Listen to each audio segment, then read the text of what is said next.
الله سبحانه وتعالى وإذ تعدوا نعمة الله لا تحصوها إن الإنسان لظلوم كفار صدق الله العظيم. کہ حدیث پاک کا مفہوم ہے اللہ تعالیٰ فرماتا ہے کہ تو فجر کی نماز کے بعد اور عصر کی نماز کے بعد تھوڑی دیر مجھے یاد کر لیا کر، میں درمیانے راستے میں تیری کفالت کروں گا. تو زندگی قیمتی، پھر عصر کے بعد اور قیمتی، پھر اللہ کے راستے میں نکل کر اس کی قیمت اور بڑھ جاتی ہے. اس لیے کہ اس وقت ہم سب اللہ کے راستے میں ہیں کہ اللہ کے راستے کی ایک صبح اور ایک شام، دنیا اور دنیا میں جو کچھ ہے ان سب سے بہتر ہے. لیکن دوستو بزرگوں، یہ وقت بہتر جب بنے گا، یہ وقت قیمتی جب بنے گا جب ہم اس وقت کو قیمتی بنائیں گے. نہیں تو وقت کا کام تو گزرنے کا ہے، گزر رہا ہے.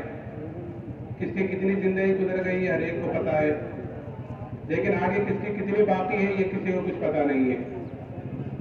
اس لیے حدیث پاک کا مفہوم ہے کہ سورج جب روزانہ نکلتا ہے تو یہ اعلان کرتا ہے کہ اے ابن آدم، تجھے جو عمل کرنا ہو کر لے، آج کا دن تیری زندگی میں پھر کبھی نہیں آئے گا. کہ جو سال گزر گیا، جو مہینہ، جو وقت، جو ہفتہ گزر گیا، اب وہ کسی قیمت پر بھی واپس نہیں آئے گا. اور آگے کس کا کتنا باقی ہے یہ کسی کو کچھ پتہ نہیں ہے. اس لیے ہم اپنی زندگی کو قیمتی بناویں عملوں کے ساتھ. اس لیے کہ اعمال ایک ایسی چیز ہے جو انسان کے ساتھ 100% ساتھ رہتے ہیں اور ہر جگہ ساتھ رہتے ہیں. اور انسان کے بننے بگڑنے کا تعلق دنیا کی کسی چیز سے نہیں ہے، بلکہ انسان کے بننے بگڑنے کا تعلق اس کے اعمال سے ہے. کہ عمل زندگی بنتی ہے، جنت بھی جہنم بھی، یہ خاصی اپنی فطرت میں نہ نوری ہے نہ ناری ہے. کہ انسان کے بننے بگڑنے کا تعلق دنیا کی کسی چیز سے نہیں ہے، بلکہ انسان کے بننے بگڑنے کا تعلق انسان کے اعمال سے ہے.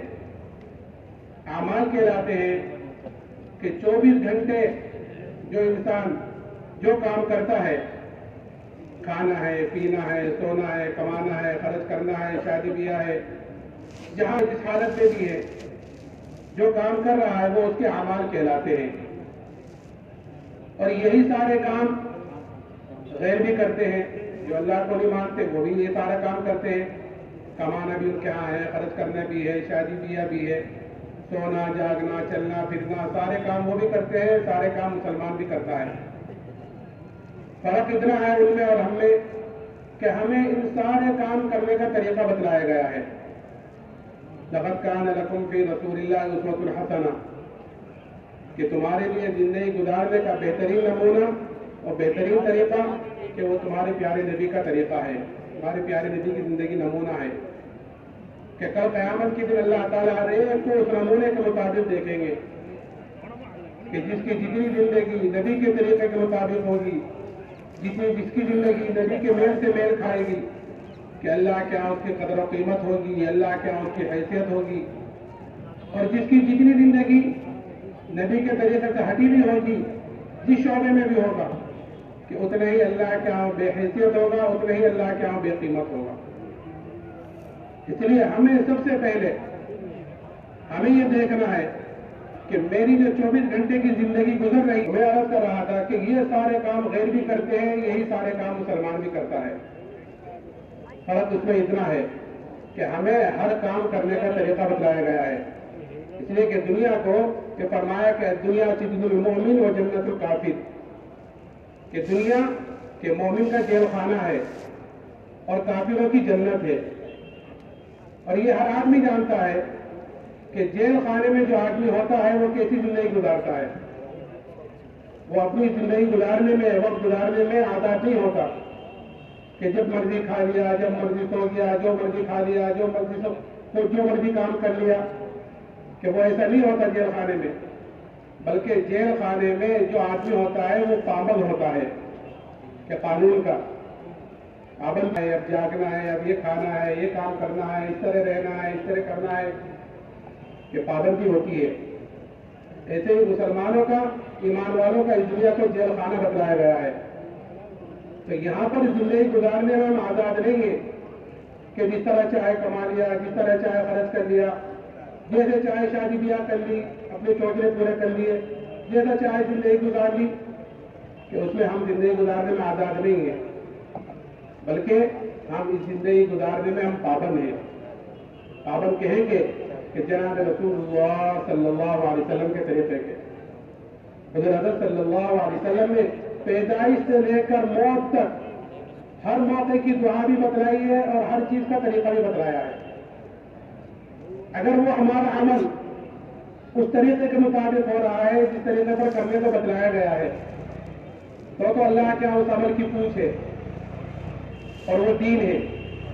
اور اگر ہمارا وہ عمل اس طریقے کے مطابق نہیں ہو رہا ہے تو چاہے پھر کوئی سا بڑے سے بڑا عمل ہو، اگر وہ نبی کے طریقے سے ہٹا ہوا ہے تو پھر اللہ کیا اسی کی حیثیت نہیں ہے.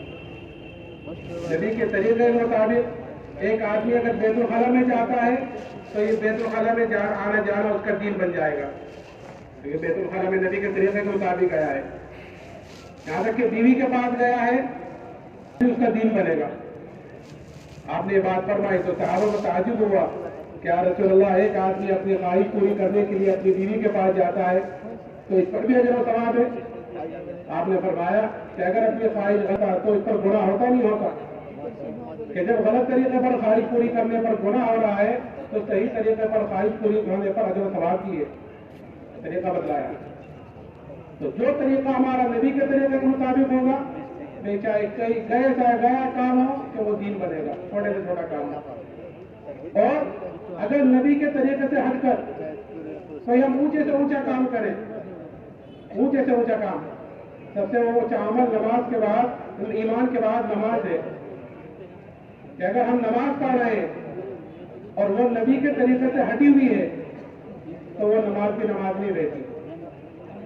حدیث پاک کا مفہوم ہے کہ وہ نماز جس کا وضو، رکوع، سجدہ اچھی طرح نہ کیا گیا ہو، اچھی طرح نہ کیا گیا کیا مطلب؟ یعنی نبی کے طریقے کے مطابق نہ ہو.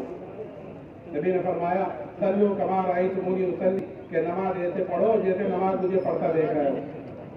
آپ نے ایک صحابی کو 3 مرتبہ واپس فرمایا کہ جاؤ نماز پڑھو، تمہیں نماز نہیں پڑھی، جاؤ نماز پڑھو، تمہیں نماز نہیں پڑھی.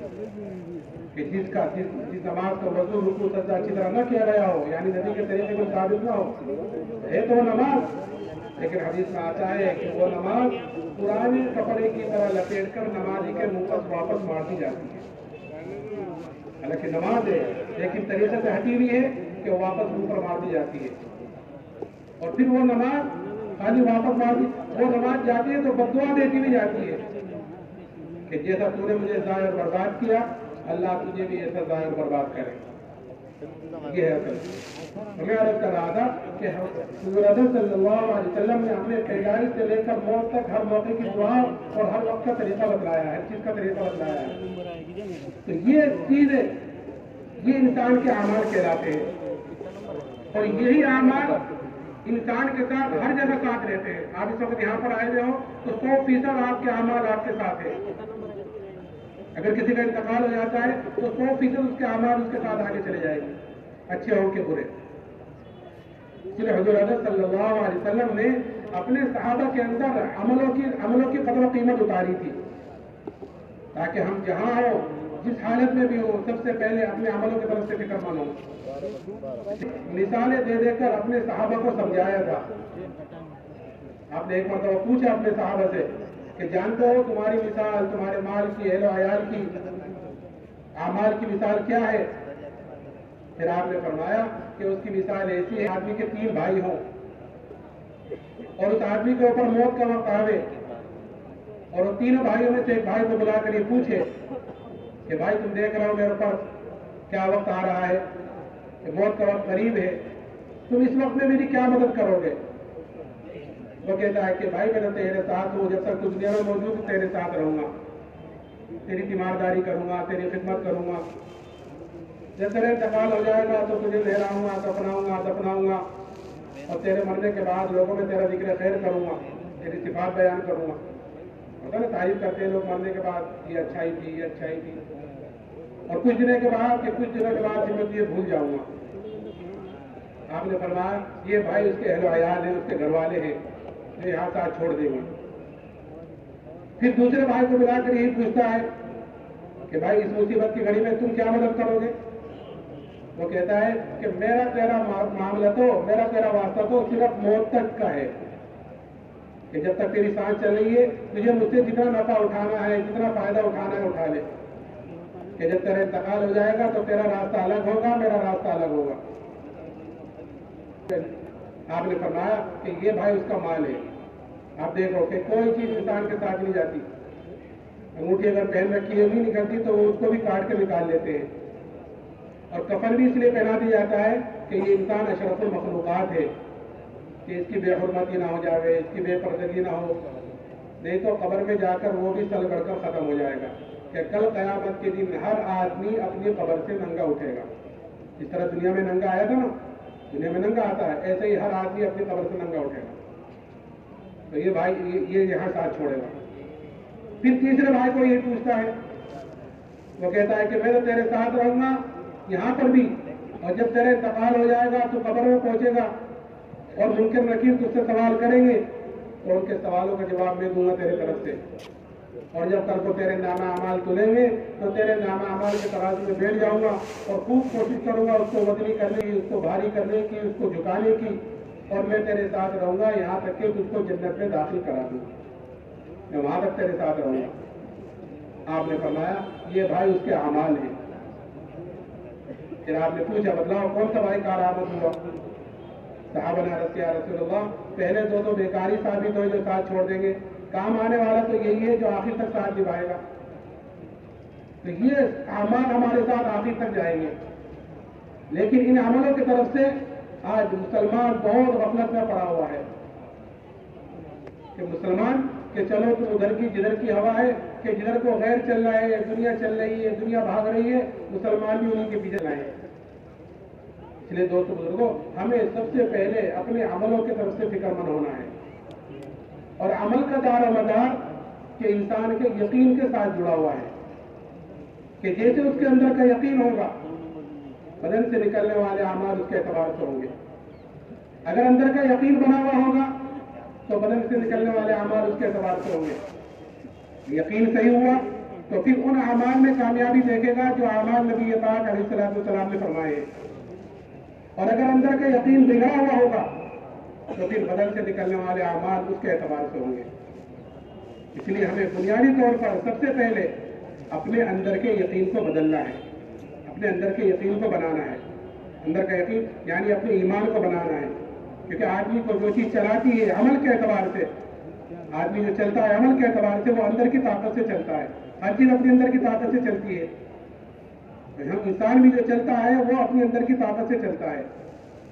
تو ہمیں سب سے پہلے اپنے ایمان کی طرف سے فکر مند ہونا ہے کہ یہ ایمان، کہ یہ اللہ نے ہمیں سب سے بڑی نعمت پر عمل فرمائی ہے، ایمان کی دولت، یہ سب سے بڑی نعمت۔ انعامات تو اللہ تعالیٰ کے بے شمار ہیں۔ قرآن یہ کہتا ہے کہ اگر تم اللہ کی نعمتوں کو گننا چاہو، شمار کرنا چاہو تو تم اللہ کی نعمتوں کو گن نہیں سکتے، شمار نہیں کر سکتے۔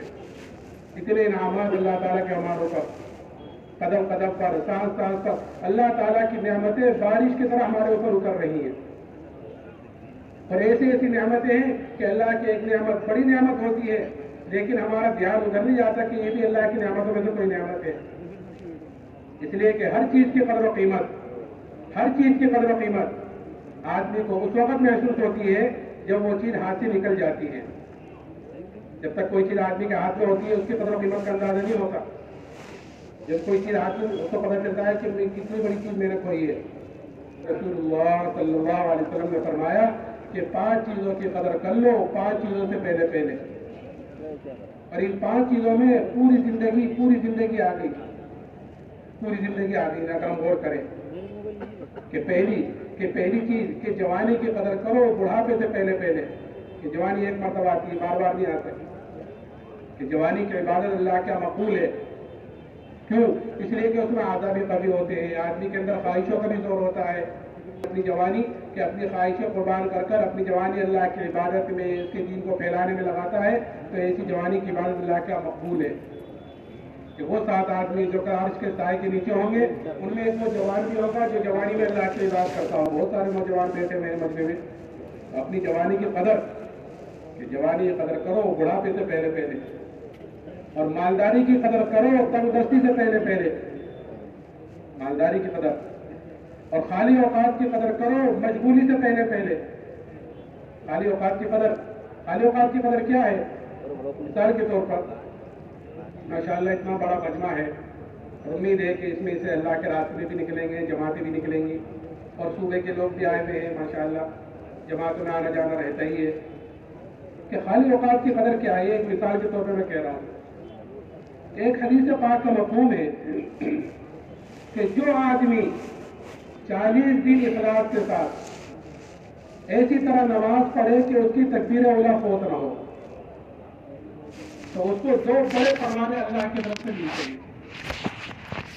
ایک پروانہ جہنم سے چھٹکارے کا اور دوسرا نفاق سے بری ہونے کا۔ یہ 2 بڑے پروانے اس کو ملتے ہیں جو 40 دن اخلاص کے ساتھ ایسی طرح نماز پڑھے کہ اس کی تکبیر اولیٰ فوت نہ ہو۔ اس حدیث پر عمل کرنے کا اللہ کے راستے میں نکل کر بہترین وقت ہوتا ہے۔ وقت کو فارغ کیا ہے؟ خالی اوقات کہ گھر کہ مسجد میں کہ اللہ کے راستے میں نکل کر نہ گھر ہے، نہ کاروبار ہے، نہ دوست احباب، نہ کسی کی خوشی میں جانا، نہ کسی کی غمی میں جانا، کوئی کام نہیں ہے سوائے مسجد میں رہنے کے۔ اس حدیث پر عمل کرنے کا یہ بہترین وقت ہوتا ہے۔ وقت کو فارغ کیا، خالی اوقات یعنی وقت کو فارغ۔ اگر اس حدیث پر عمل نہ ہوا اللہ کے راستے میں نکل کر، تو گھر جا کر اس حدیث پر عمل کرنا مشکل ہو جائے گا، کیونکہ سینکڑوں جمعے کے ساتھ لگے ہوئے ہیں۔ آدمی نے 38 دن 39 دن تک یہ تکبیر اولیٰ کے ساتھ نماز پڑھی کہ ایک دن ایک نماز کی تکبیر اولیٰ نکل گئی، کہ اس فضیلت سے تو محروم ہو گیا۔ تو خالی اوقات کی قدر مجبوری سے پہلے کہ یہاں اس حدیث پر عمل کر سکتا تھا، اور کہ صحت کی قدر کرو بیماری سے پہلے۔ صحت کی لوگ قدر نہیں کرتے، کام کرتے رہتے ہیں، دوسرے کاموں میں لگے رہتے ہیں۔ حالانکہ حضرت علی رضی اللہ تعالیٰ عنہ فرماتے تھے کہ 2 چیزوں میں تاخیر نہیں ہوتی، وہ اچانک آ جاتی ہے، اللہ حفاظت فرمائے۔ ایک فقر، اچھا خاصا مالدار تھا، اچھا پیسہ والا تھا، کہ کاروبار پر حالات آئے، پریشانی آئی، کاروبار بیٹھتا چلا گیا، مفروض ہوتا چلا گیا، کیسے حالات آئے، جیسے بھی لاک ڈاؤن گزرا ہے، نوٹ بندی گزری ہے، بہت سے لوگ پریشان ہوئے، تو ایسے حالات آئے۔ ایک فقر اور دوسرے بیماری کہ اچانک آ جاتی ہے، اللہ حفاظت فرمائے۔ تو صحت کی قدر بیماری سے پہلے، اور زندگی کی قدر کرو موت سے پہلے۔